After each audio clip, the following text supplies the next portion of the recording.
was fun. That was fun music. Kinda get me moving in here. Yeah, that was good. That's good. I needed a little pick me up.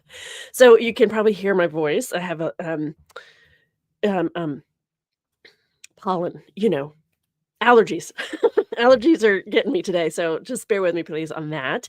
But I just couldn't not go live today. I haven't done this in so long, and I wanted to do this again. So happy that there's some of you here with me live. I think it's been over a month. So yay. I'm glad you're able to be here and want to be here. And those watching later, thank you. I appreciate all the ways that you all support the work I'm doing here in the YouTube space and the public scholar space. Thank you for supporting me as a patron or supporting me on here on YouTube, or just by sharing, subscribing to my channel, sharing videos with friends, making comments, liking, all the things that people can do to help support.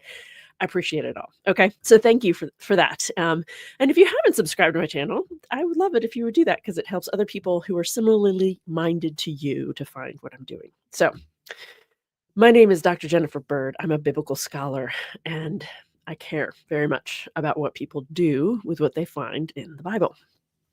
I do this live stream to read through, called Storytime, to read through biblical passages with whoever's here live, but also just to show what feminist critical scholarship, feminist critical engagement with the Bible might look like. I have one form of feminist critical scholarship voice, right? There are as many feminists as there are many different types of voices as there are people doing the work, you could say. So I don't think that I have the only insights on these things, but for those of you who are interested in critical engagements with the Bible, that's what I'm up to here. So today we're doing a couple different things in terms of passages. We're going to read through Genesis chapter 5, which is a whole bunch of genealogy stuff, and it's not as boring as you might think.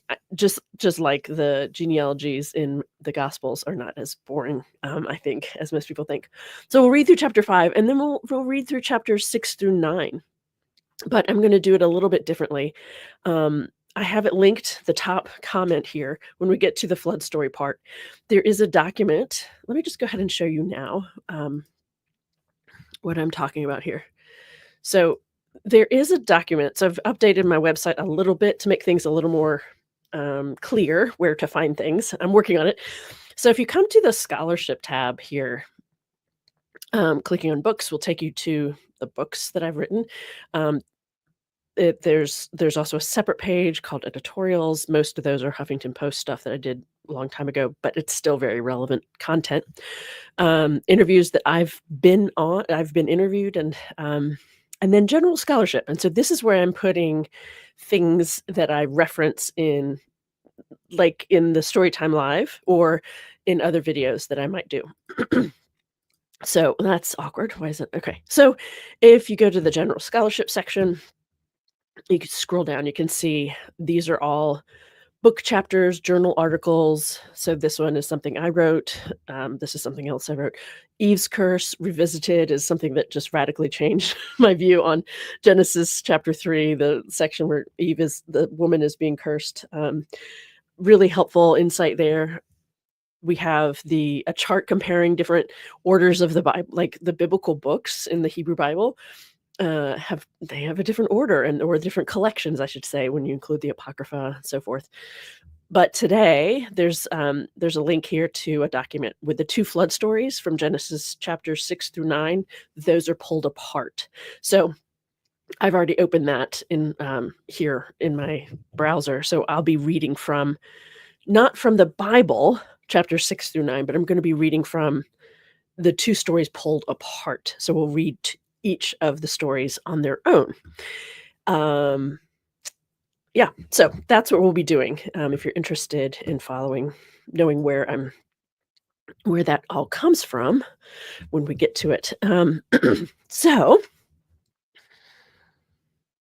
let's go ahead and do this. We're gonna go read.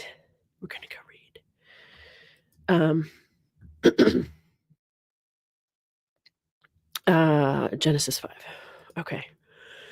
So,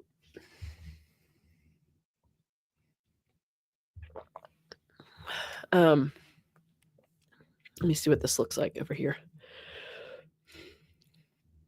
Yeah, I wish I could get rid of these the top of the page, but I cannot. So, is that I hope that's large enough print for you all to see. I know that you most of you are not able to read, um, Hebrew. Oh, yes, happy Pride Month. Happy Pride Month, everyone. Um, yeah, I know most of you are not able to, but I think what there's this interesting thing that's happening here in verses 1 and 2 in chapter 5 that are it's kind of interesting. So that's why I pulled the Hebrew up so that you can I think you can actually follow along to a certain degree, when I point it out to you. So we'll just open up here. So story time commences. Um, so this is the list of the descendants of Adam. When God created humans, and there's a footnote, and we're gonna go look at the Hebrew there in a second.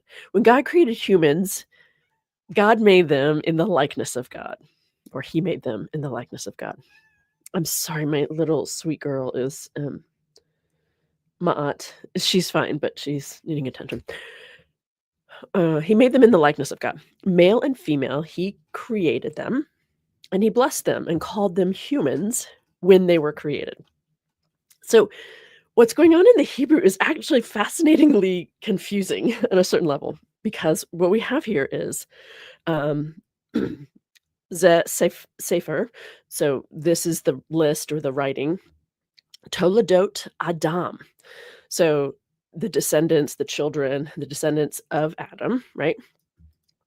And so, does that mean the first, like, the dude that we talked about in Genesis chapter 2 and 3? Or is it the descendants of humanity? Because we have the word Adam here, we have the word Adam here. Can you see the similarities? Just even if you can't read what I'm looking like, you can see that these words are the same, right? And then we have the word Adam right here. So is it so and you'll notice that in one case, they say it's Adam, and in another case, it's translated humans. Oops, sorry about that. Um, what just happened? Okay, let's see if we can get that. So, right, I just think this is funny, right? And then in this case, and then in verse 2, when we have Adam, um, let's see, in the day that bless them, bless them, called them humans. So we're back to calling it human in verse 2. So anyway, this is the list of the descendants of Adam, and this is in the day that Elohim made, Baro Elohim, Adam Bidmid Bid Bidmut, uh, Bidmut Elohim Asa Oto. So these are the descendants of humans when God created Adam or humans, right? Right, when he did that, he made so he God in image, he crafted him, not them.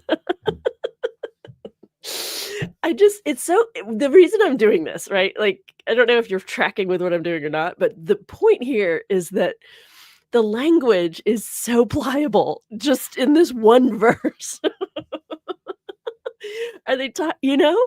And we're supposed to make definitive choices based on this really interestingly, I think it's probably intentionally, opaque which way we're supposed to translate the word Adam. Is it the single human, or is it generically speaking of humanity, right? I mean, I do think on a certain level it's meant to be generic or universal, but anyway, and the same goes in verse 2. Zakar unkave, I did unkava, sorry, I did read this earlier. It's hard on the spot sometimes. Zakar unkava uh, Bara'am, so uh, male and female. So this is male and this is female, sort of. He created them. And then we have, Varech, so and he blessed Otam, them, and he called at Shemam, Adam, Bayom, Hit Hib Hibar Hibaram. I'm sorry, I'm butchering the language here, sorry about that. Um, so male and female, he created them, he blessed them, and he called the form Adam in the day that he made them. Um, anyway, so we're gonna drop the Hebrew now so we can just look at the English. But I just, I think it's interesting, um, how playful, in a sense, they're actually being and not decisive. Anyway, okay, let's keep going. So the reason I wanted to read these genealogies here at this point in Genesis, it is chapter 5. It's early content, right? It's in what we refer to as the primeval history. I think the label is confusing, but chapters 1 through 11 of Genesis, that's primeval history. So that's all the things that take place before we start telling the real story, before we get into the interesting stuff, right? Which is the story about the Israelite people and how they, came about. And so chapters 1 through 11 have all these stories that a lot of people are familiar with, right? The flood stories, the Garden of Eden, the Tower of Babel, which we'll talk about next time. And this really interesting set of this lineage, right? So one of the things that I point out is one of my favorite little snippets from the video series that I created a few years back, is that the way the genealogy is described here just makes me laugh, right? So I'll point it out. I mean, it'll be really obvious to you here in a second. But that's why it's important to me to read it, is how ridiculous this sounds, but how often genealogies are told this way is part of the point here, right? This is the way genealogies are told. Notice who is being taken for granted. Notice who isn't even being named.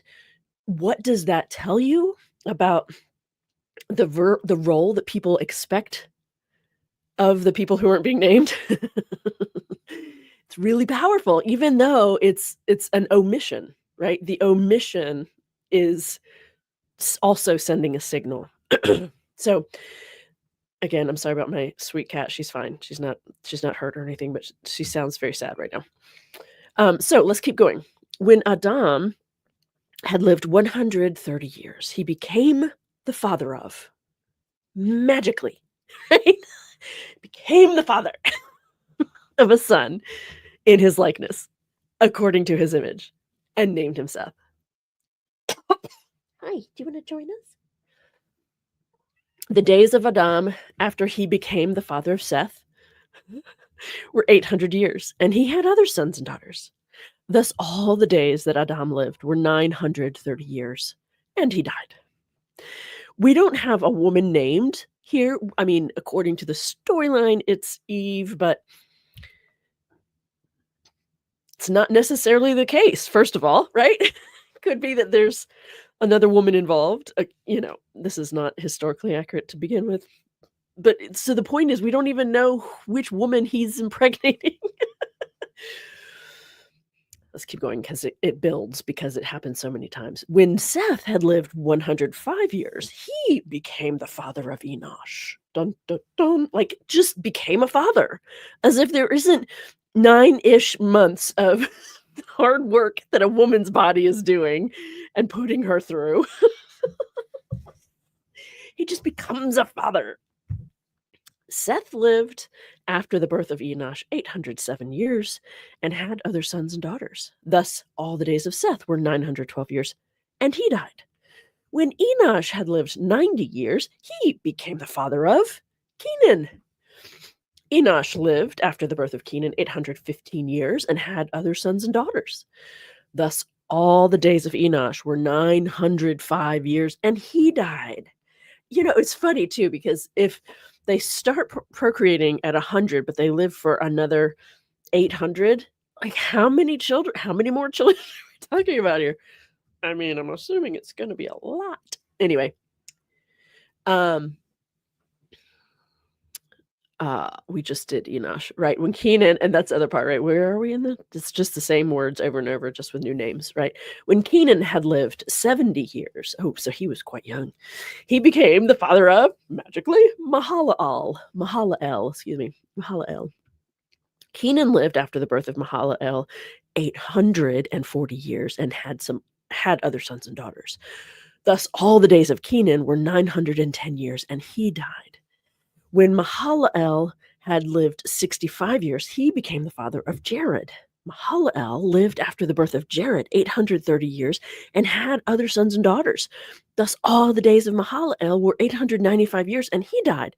When Jared had lived 162 years, he became the father of Enoch, or Enoch. Jared lived after the birth of Enoch 800 years and had other sons and daughters. Thus, all the days of Jared were 962 years, and he died. When Enoch, had lived 65 years, very young, he became the father of, magically, Methuselah. Enoch walked with God after the birth of Methuselah. Whoa! What's this?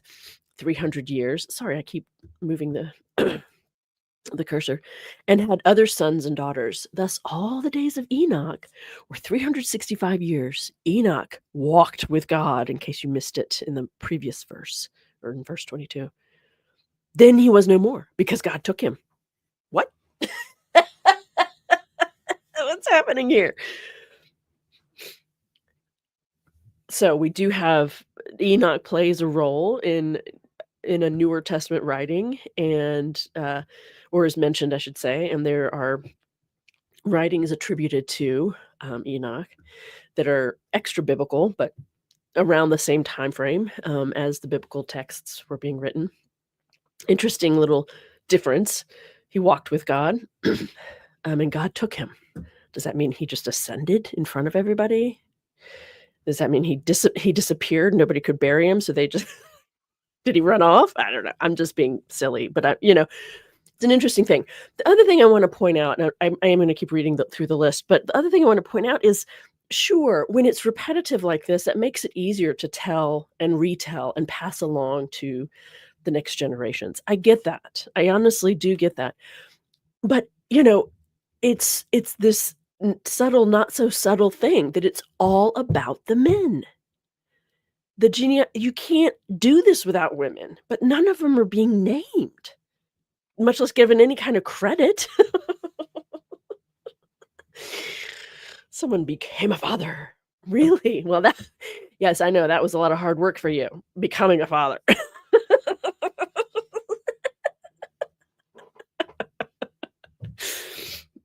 It's such drudgery that I'm sure it's hard for you to get the will up to have more. You wanna come join us? Hi, you wanna say hi? Minerva's joining us again today. Okay, so God took Enoch, whatever that means. When Methuselah had lived 187 years, he became the father of Lamech. Methuselah lived after the birth of Lamech 782 years and had other sons and daughters. Thus, all the days of Methuselah were 969 years, and he died. When Lamech had lived 182 years, he became the father of a son. He named him Noah, saying, "Out of the ground that the Lord has cursed," reference to chapter 3, "this one shall bring us relief from our work and from the toil of our hands." Lamech lived after the birth of Noah 595 years and had other sons and daughters. Thus, all the days of Lamech were 777 years, and he died. After Noah was 500 years old, Noah became the father of Shem, Ham, and Japheth. So we do need this genealogy for a couple reasons. When we start talking about, well, when we look at what happens in the next stories, right? Shem is the son through which the Israelites claim lineage. right? So Shem's many generations down in Shem's line is Abraham, right? Ham is the one who gets cursed by his father. I know I've read through that before, here in story time, but maybe we'll read it again, I think. But, um, so he's the one who gets cursed, and because of what he does, whatever that is, the descendants of his 2 brothers then he and his line are to serve, right? And so you have, essentially this, Semitic people here, and then other people in the area and in Northern and Northeast Africa, right, are their descendants. So we do need this genealogy on some level, and we do need to just boost up the morale of the men, right? So funny. Okay, I'm gonna come back over here. Yes, my little girl's with us. Yeah, there's just I think it's just one quotation out of Enoch in Second Peter or something. It's funny, I can't remember which book it's in. But yes, Enoch is referenced for sure. Um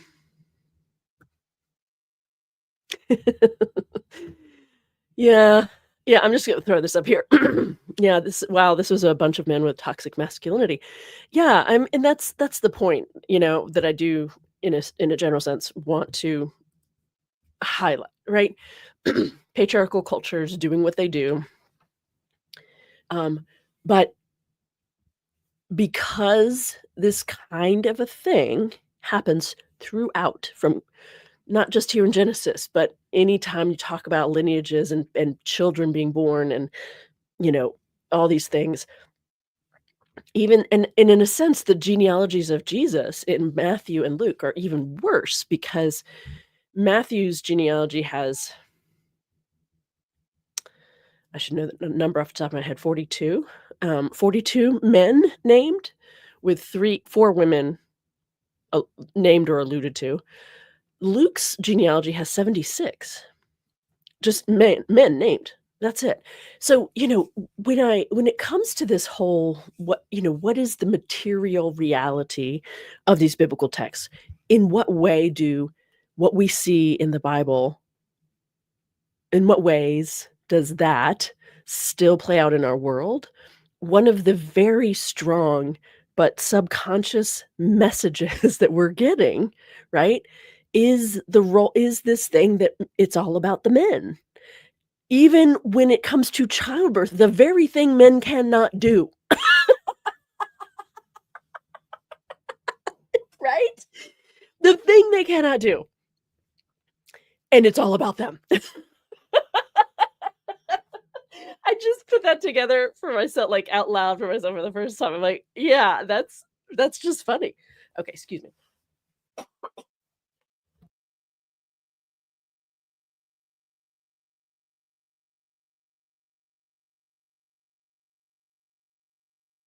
You know, the very thing they cannot do, they're claiming all the credit for.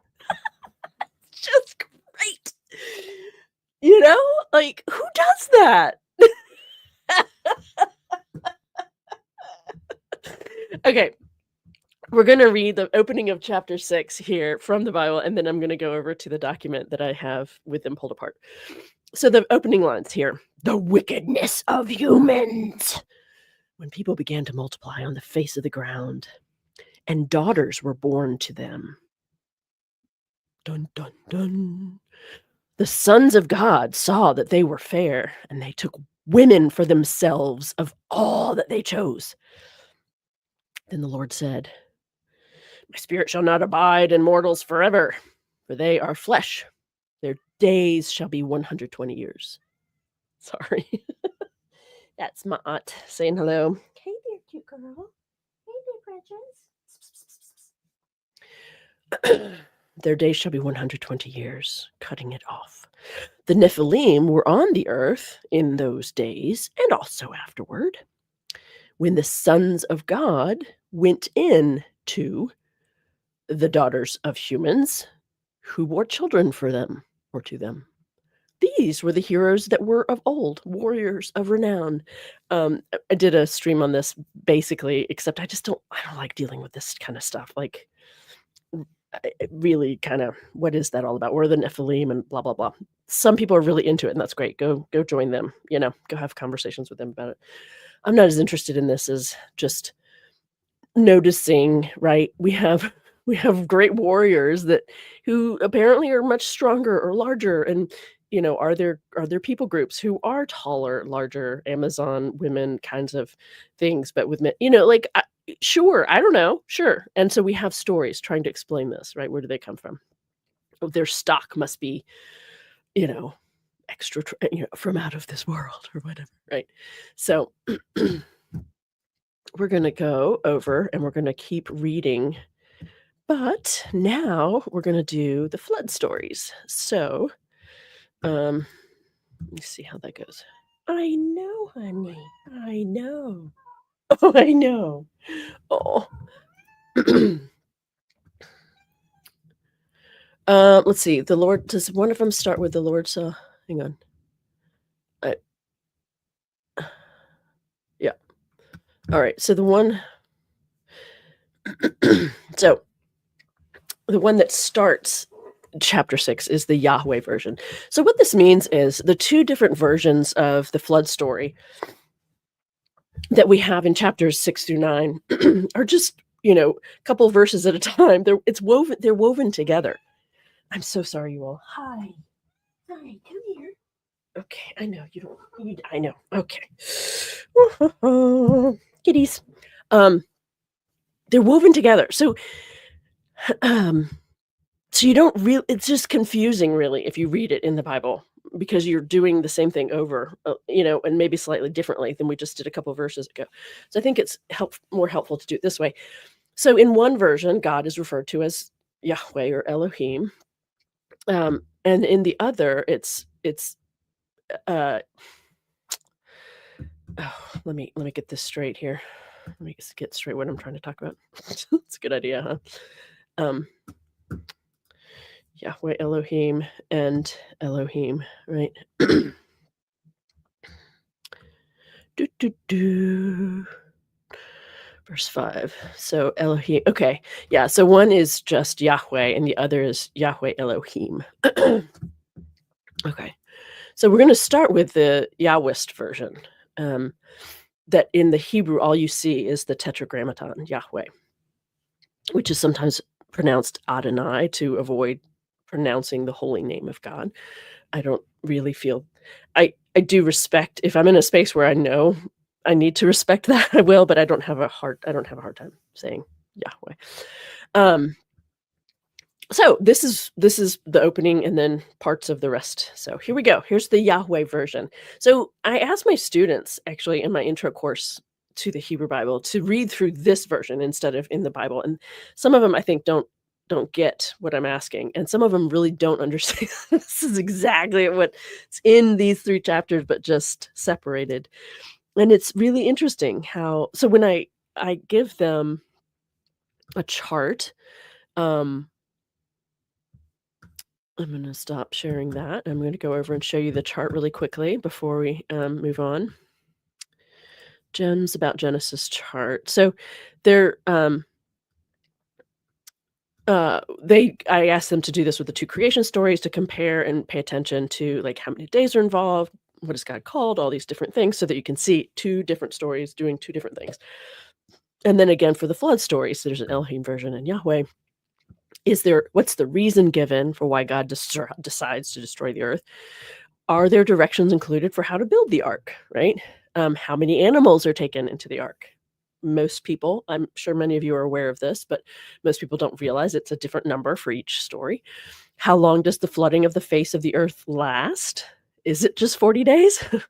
What bird does Noah send out? Or does Noah send a bird out? And then what is the promise given? And I rarely get students who read all the way to the end and grasp the 2 distinct promises that are being made here. So we're going to go back to the story. Okay. All right. So here we go. Yahweh version. Yahweh saw that the wickedness of humankind was great in the earth, and that every inclination of the thoughts of their hearts was only evil continually. I just need to stop us. Sorry, but I just do. Are you kidding me? Who who can you say this applies to? Truly. No. No, I just don't buy it. I don't buy it. I think it's just like what Paul's doing in the Newer Testament when he essentializes people and calls them liars instead of people who lie. Like every inclination was only evil continually? That just makes me cranky? I don't trust the storyteller here. But we will proceed. And Yahweh was sorry that he had made humankind on the earth, and it grieved him to his heart. So Yahweh said, I will blot out from the earth the human beings I have created, people together with animals and creeping things and birds of the air, for I am sorry that I have made them. But Noah found favor in the sight of Yahweh. Then Yahweh said to Noah, go into the ark, you and all your household, for I have seen that you alone are righteous before me in this generation. Take with you 7 pairs of all clean animals. So we just jumped into there already being an ark, right? There was no creating it happening. 7 pairs of clean animals, right? Not 2 by 2, like most of us, many of us, right, have been told to think, right? 7 pairs of all clean animals, the male and its mate, and a pair of the animals that are not clean, the male and its mate. And 7 pairs of all the birds of the air also, male and female, to keep their kind alive on the face of all the earth. Okay. For in 7 days I will send rain on the earth for 40 days and 40 nights. And every living thing that I have made, I will blot out from the face of the ground. And Noah did all that Yahweh had commanded him. And after 7 days, the waters of the flood came on the earth. The rain fell on the earth 40 days and 40 nights, and Yahweh shut him in.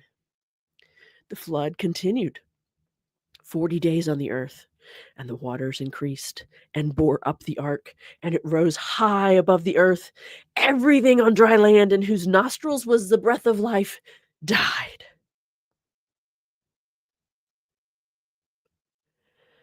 He blotted out every living thing that was on the face of the ground, human beings, and animals, and creeping things, and birds of the air, because they didn't have anything to land on. They were blotted out from the earth.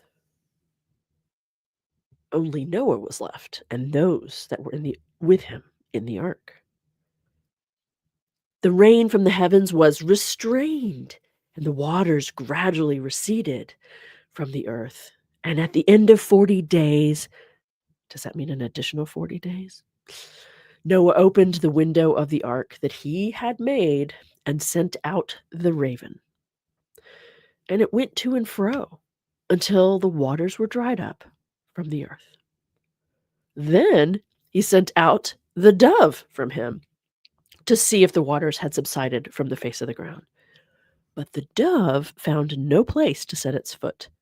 And so it returned to him, to the ark, for the waters were still on the face of the whole earth. So he put out his hand and took it and brought it into the ark with him. It's an interesting, did the person who pulled this apart maybe get confused and the raven was supposed to be in one story and the dove in the other? I trust what the work that she did on this. So he waited another 7 days, and again he sent out the dove from the ark. And the dove came back to him in the evening, and there in its beak was a freshly plucked olive leaf. We're not going to get into the agriculture part of this, are we?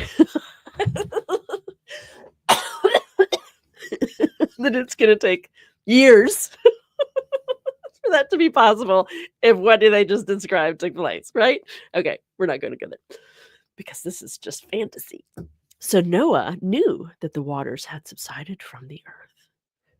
Then he waited another 7 days and sent out the dove, and it did not return to him any more.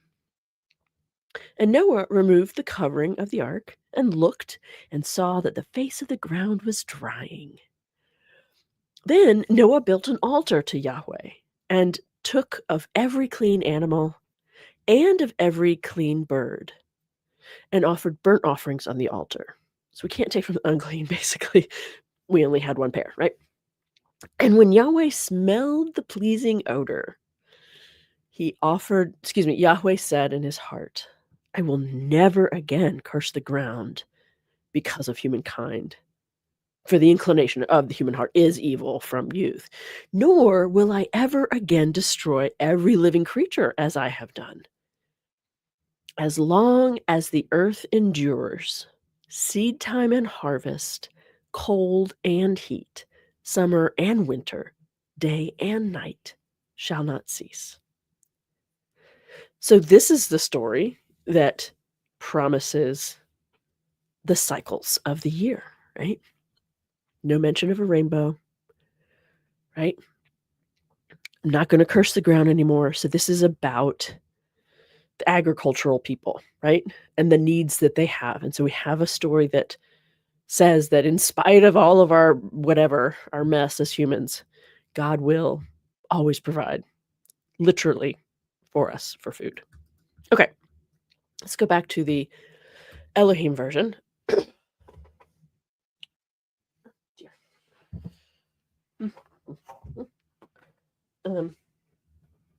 Let me see if there are any questions or something I should be attending to over here before I do that.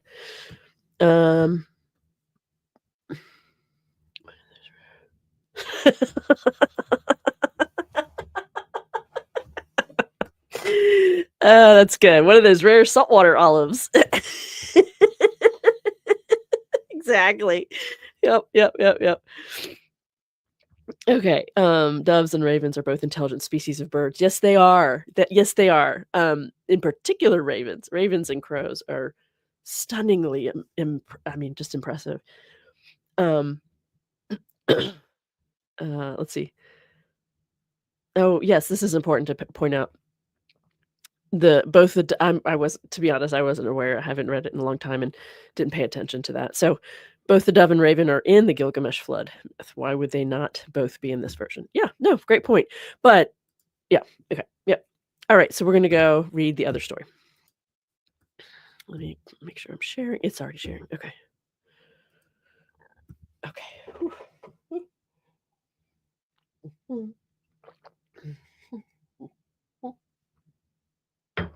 Okay, so then this is the longer version, but yeah, we're just gonna read. Okay. These are the descendants of Noah. Excuse me.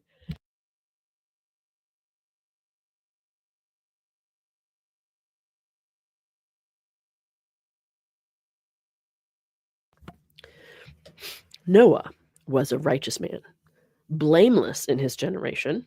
Noah walked with Elohim. That's interesting. We heard that about Enoch too, didn't we? And Noah had 3 sons, Shem, Ham, and Japheth. Now, the earth was corrupt in Elohim's sight, and the earth was filled with violence. And Elohim saw that the earth was corrupt, for all flesh had corrupted its ways upon the earth. It's so interesting how people being deemed sinful, being right, this being ascribed to humanity, and that therefore justifies destroying the earth. Okay. And Elohim said to Noah, I have determined to make an end of all flesh. Can you imagine this conversation?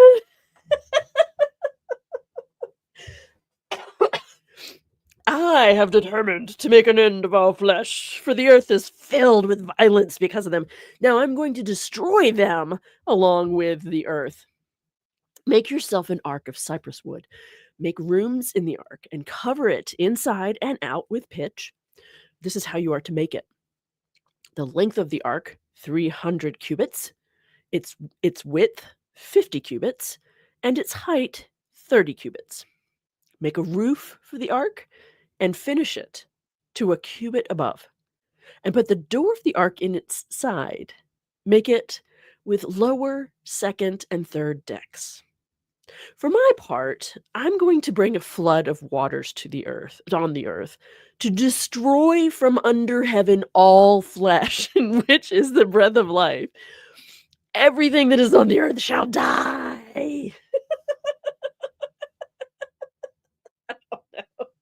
It's just so ridiculous. It's just so ridiculous. Who wants this guy around? Okay. But I will establish my covenant with you, and you shall come into the ark. You, your sons, your woman, and your sons' women with you. And of every living thing, of all flesh, you shall bring 2 of every kind into the ark, to keep them alive with you. They shall be male and female. Of the birds according to their kinds, and of the animals according to their kinds, of every creeping thing on the ground according to its kind, 2 of every kind shall come into you, to keep them alive. Also take with you every kind of food that is eaten, and store it up, and it shall serve as food for you and for them. Noah did this. He did all that Elohim commanded him. Noah was 600 years old when the flood of waters came on the earth. Wasn't he 500 in the other story? And Noah, with his sons and his woman and his sons' women, went into the ark to escape the waters of the flood. Of clean animals, and of animals that are not clean, and of birds, and of everything that creeps on the ground, 2 and 2, male and female, went into the ark with Noah, as Elohim had commanded Noah. In the 600th year of Noah's life, in the 2nd month, on the 17th day of the month, on that day, all the fountains of the great deep burst forth, and the windows of the heavens were opened. It's really interesting that this one, right, isn't just relying on rain, but is also relying on geysers, right? It's kind of cool. On the very same day that Noah, with his sons, Shem, Ham, and Japheth, and Noah's woman and the 3 women of his sons entered the ark, they and every wild animal of every kind, and all domestic animals of every kind, and every creeping thing that creeps on the earth, and every bird of every kind, every bird, every winged creature. They went into the ark with Noah, 2 and 2 of all flesh, in which there was the breath of life. And those that entered, male and female of all flesh, went in as Elohim had commanded him. The waters swelled and increased greatly on the earth, and the ark floated on the face of the waters. The waters swelled so mightily on the earth that all the high mountains under the whole heaven were covered. The waters swelled above the mountains, covering them 15 cubits deep. And all flesh died that moved on the earth, birds, domestic animals, wild animals, all swarming creatures that swarm on the earth, and all human beings. And the waters swelled on the earth for 150 days. I mean, have you ever stopped to think about what that would actually be like? All the humans clamoring outside the ark trying to be saved. All the animals. Anyway, I can't go there. It's just too devastating to think about. Mostly the animals, not the humans. But Elohim remembered Noah and all the wild animals and all the domestic animals that were with him in the ark. And Elohim made a wind blow over the earth, and the waters subsided. The fountains of the deep and the windows of the heavens were closed. At the end of 150 days, the waters had abated. And in the 7th month, which means their months are much shorter than ours, on the 17th day of the month, the ark came to rest on the mountains of Ararat. Do they mean the 7th month of the rain or the 7th of the year? I think that's the 7th of the year. Anyway, the ark came to rest on the mountains of Ararat. The waters continued to abate until the 10th month. In the 10th month, on the first day of the month, the tops of the mountains appeared. In the 601st year, in the first month, on the first day of the month, the waters were dried up from the earth. In the second month, on the 27th day of the month, the earth was dry.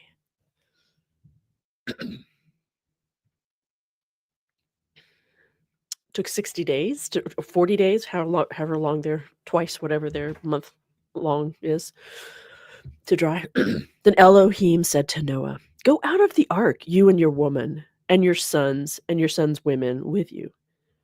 Bring out with you every living thing that is with you of all flesh, birds and animals, and every creeping thing that creeps on the earth, so that they may abound on the earth and be fruitful and multiply on the earth." Sounds similar to Genesis 1, doesn't it? There's a reason for that. So Noah went out with his sons and his wife, and his woman and his sons' women.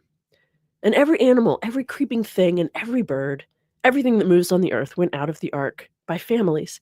So notice we didn't have any birds being sent out to check for dry land. Nope, no birds at all, right? Elohim blessed Noah and his sons, of course, and said to them, "Be fruitful and multiply, and fill the earth. The fear and dread of you shall rest."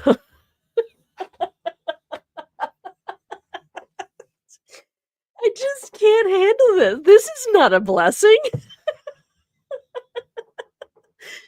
"The fear and dread of you shall rest on every animal of the earth, and on every bird of the air, on everything that creeps on the ground, and on all the fish of the sea. Into your hand they are delivered." I mean, this is really kind of sadistic, isn't it? Oh my god, it just makes me sad because somebody needed this story to be told. Somebody wanted this story to be told to children. God. "Every moving thing that lives shall be food for you." So we've moved from plants in Genesis chapter 1 and Genesis chapter 2. Humans were to eat plants, and now it's everything. "Every moving thing that lives shall be food for you. And just as I gave you the green plants, I give you everything. Only you shall not eat flesh with its life, that is, its blood. For your own lifeblood, I will surely require a reckoning. From every animal, I will require it, and from human beings, each one for the blood of another. I will require a reckoning for human life. Whoever sheds the blood of a human, by a human shall that person's blood be shed. For in his own image Elohim made humankind. And you, be fruitful and multiply, abound on the earth and multiply in it." This is kind of a sidebar here, but it is really fascinating to me that people, and I understand why people do this, but it's really fascinating that people get hung up on that one verse. The one time "be fruitful, multiply, fill the earth and subdue it" is referenced in Genesis 1:28. People ignore it in 1:22 when God tells all the fish of the sea and the birds of the air to be fruitful and multiply, because that's kind of inconvenient, because in 1:28 we want this to be a command about marriage, right? And it can't be a command about marriage if he's also saying it to the animals. And he says it again later, and there's absolutely no hint of it being about marriage. It's just a thing to go do, right? And of course, in Genesis 1:28, there isn't any reference, any conversation about pairing up or marrying or anything. There isn't a verb to marry. Anyway, so it's really interesting because we have it said multiple times here, right? In what is, I think, chapter 8. Is this near the end of chapter 8? Um, yeah. So people's selectivity is not just about which ideas that we're going to focus on, but which time that idea is mentioned as well, right? So be fruitful, multiply, all the things, right? I give you everything. And then I won't let a human life be taken without some sort of reckoning. So, initial covenant that God is making with them. Then Elohim said to Noah, and to his sons with him. As for me, so this is what I bring to the covenant, right? You're going to do some things, and here's what I'm going to do. As for me, I'm establishing my covenant with you and your descendants after you, and with every living creature that is with you, the birds, the domestic animals, and every animal of the earth with you, as many as came out of the ark. I establish my covenant with you, that never again shall all flesh be cut off by the waters of a flood, and never again shall there be a flood to destroy the earth. Which is funny because the whole reason this story needs to be told is because people have issues with floods. They happen, as we all know, right? Destroy the earth. Well, it doesn't say the entire earth, and floods do destroy the earth every time, to a certain extent, right? Elohim said, "This is the sign of the covenant that I will make between me and you and every living creature that is with you for all future generations.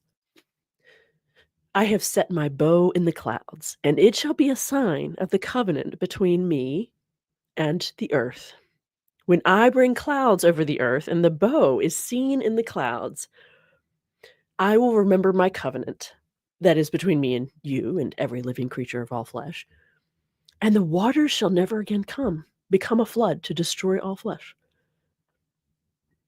When the bow is in the clouds, I will see it and remember the everlasting covenant between Elohim and every living creature of all flesh that is on the earth." It's interesting that Elohim referred to himself in third person twice in the story.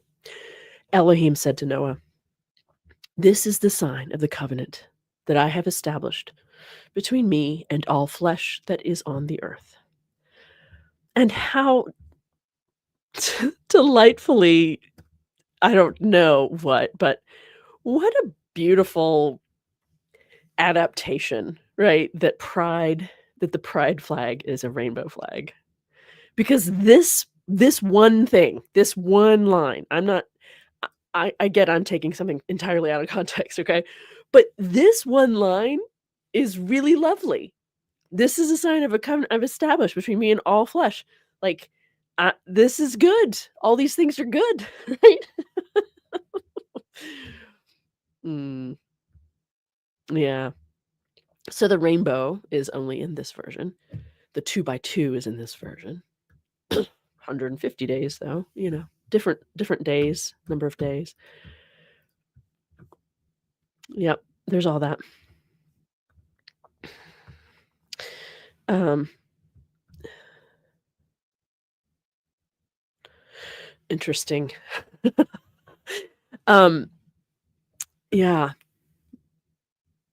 Oh my goodness, you all are funny. The chat today is kind of humorous. I'm not gonna throw any of it up here on the screen, but there at the end here, there's there's all kinds of lack of omniscience for sure. Yeah, absolutely. All the omnis, omniscience, omnipotent, all-knowing, all-powerful, all loving. What's the other omni? Omniscience, omnipotent. Anyway, omnipresent. Yeah, those come later, right? Those that's not in the early stuff. It's not in the Hebrew Bible. Um, God is not all-knowing, obviously, because God was really sad that he made something. He did something and was really regretted it, right?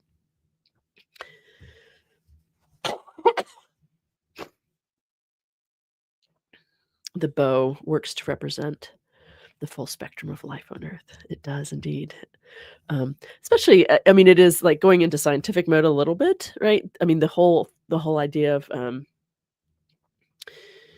uh, light. The rainbow is actually just diffused light, right? And everything in existence, right, comes from yeah, all the things about existence, right? That everything that is built upon the world is built upon carbon and hydrogen and oxygen and this issue of light and creation. Just so fun. This is good stuff. Okay. Mm, yeah. I am gonna go because my throat is probably not pleasant to listen my voice is not pleasant to listen to today, I'm sure, but I'm really grateful that some of you showed up today to chat here. Thank you for that. Um, and thanks for tolerating my allergies. And was there something else I needed to say? I feel like there was. Oh, there was. There's one other thing. One other thing. And so if you'll bear with me, I'm gonna go find that real quick. There is so one of my friends, Aaliyah's boat. Um, one of my friends decided to write a different story, a different version of the flood story because she was just tired of she had 2 girls, she has 2 children who are young adults now, but, at the time she was doing this, they would be hearing children's stories, and,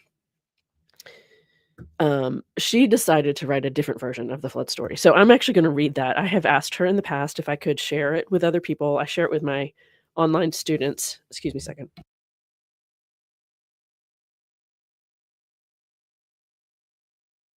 So what she did is she took the whole general intention behind the flood stories, telling of the flood stories, and she used it to a different end instead. And I think that many of you here will appreciate what she does with her story. So I'm just gonna read it to you. I didn't have it saved in my drive, so I can't show it to you while I read it. Um, sorry about that, but we'll just roll with this, right? Okay. A long time ago, in a faraway land that today is called Iraq, there lived a schoolgirl named Aaliyah. She lived in a very busy town where people came from all over to trade their goods and to get food. This town was called Sherp.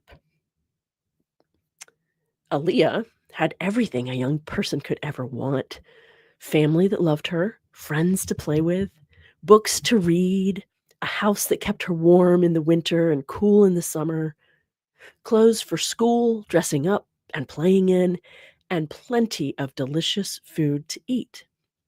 She felt like a princess even though she wasn't. Unfortunately, one day, the 4 rivers that surrounded her very busy town filled to overflowing and covered all the land.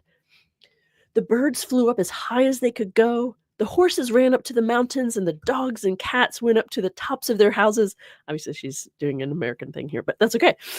Um, up to the tops of their houses, Aaliyah, a very smart and clever girl, ran around her town telling people how to make boats out of wood so they could float away to safety. She saved hundreds of people that day and was a hero in that town. There were some people, however, that died that day in the flood.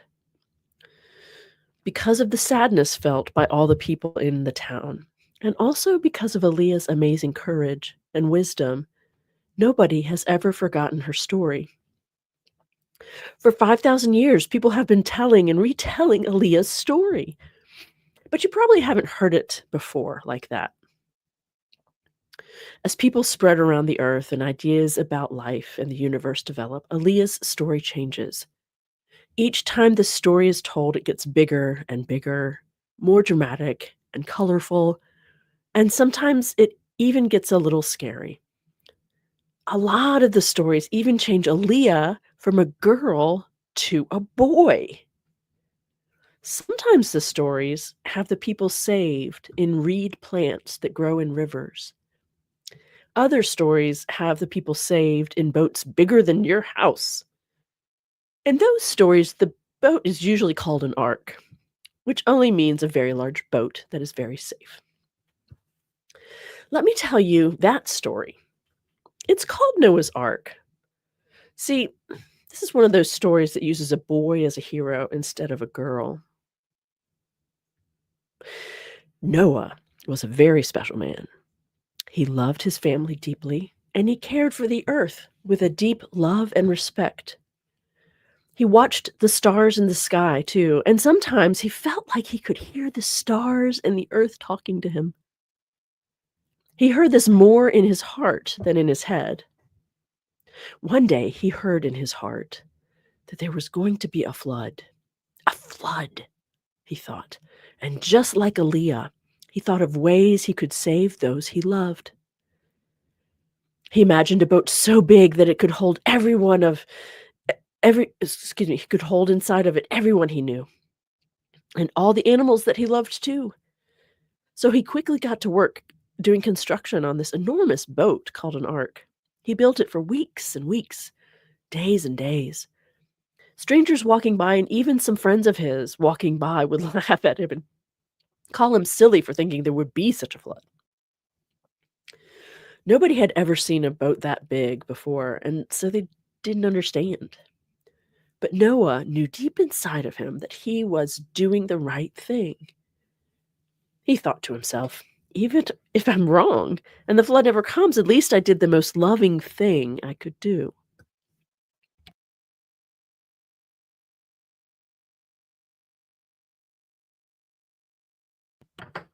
Well, sure enough, pretty soon it started to rain. And those friends that made fun of Noah, well, what do you think they said? "Hey, Noah, great boat. You were so smart to make that. Can I come aboard?" And you know what Noah said?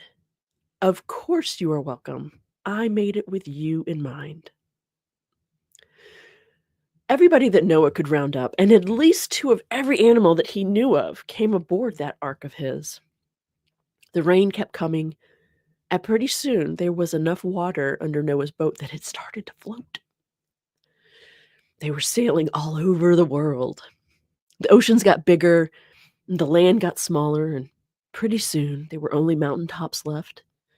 Yes, just like Aaliyah's story, a few people died, but they live on in the seas, some as fish, some as plants, and some maybe even as mermaids. A lot of the people on the boat felt like the flood came as a punishment because of the bad things they had done and all their fighting, instead of realizing that sometimes it just rains too much and the rivers grow too big for their banks. And some people on Noah's boat even got scared of the water instead of remembering that our bodies are made up of mostly water, and water is what cleans and nourishes. When the sun came out again, everybody and every animal on that boat wanted to come out and play with the sun. So they hurried and sailed over to a mountaintop. Noah sent out a black raven bird to go and see if there was enough dry land for them all to come off the boat. The black raven bird is known for bringing light and knowledge to people, and so it did. The beautiful bird flew and flew, stretching its wings and loving the wind in its feathers. It finally found a plant with thick green leaves on it, and with its beak sorry, I just lost my place. And with its beak, it pulled off one stem and flew it back to Noah. In this way, the raven brought knowledge to Noah that there was enough dry land. And the raven also brought light, because with the knowledge of dry land, the people and animals on the ark were lightened in their spirits and finally able to open up the doors and windows and come out into the sunshine. Just then they all saw a beautiful rainbow. It was the first rainbow that ever was. Noah heard that voice in his heart again, and he knew that this kind of flood would never happen again. They were all safe, and they would be forever. The first thing Noah planted in his new home was a vineyard. That is where grapes grow, to make juice for kids and wine for grown-ups. Noah knew that everybody needed a celebration after all they had been through. So when the grapes were all grown and ripe, Noah made lots of juice and wine, and everybody celebrated until they were silly and tired, and they fell asleep perfectly happy. The end. So yeah, I just kinda wish more people were told that version of the story, right? Isn't that sweet? Yeah. Yep. All right. Well, that's it for me for today. Thank you for being here. Thank you for supporting me in all the ways that you do and the work that I'm doing. When you like a video that I've done, it helps other people who are similarly minded to you find my work. Thank you for all the ways that you support me. We're gonna go out with some music. I'll see you all next time.